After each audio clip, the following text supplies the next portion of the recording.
This video opens with a ramekin of chocolate cake topped with powdered sugar on a dish next to a small cup of vanilla ice cream.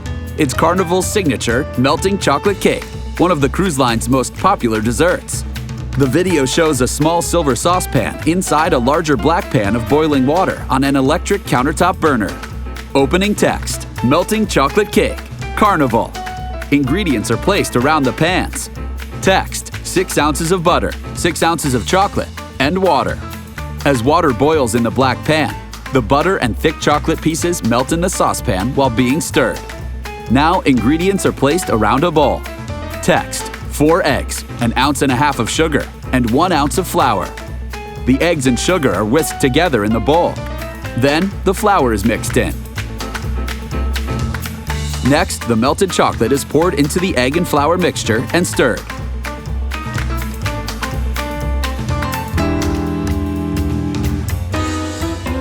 The creamy batter is scooped into 4 white ceramic ramekins. Text: bake at 390 degrees Fahrenheit for 14 minutes. Now powdered sugar is sprinkled over the freshly baked melting chocolate cakes. A cake, along with a small dish of ice cream, is brought to a table with coffee. A delicious treat to be enjoyed on vacation or anytime. A logo: the Carnival Shiphorn.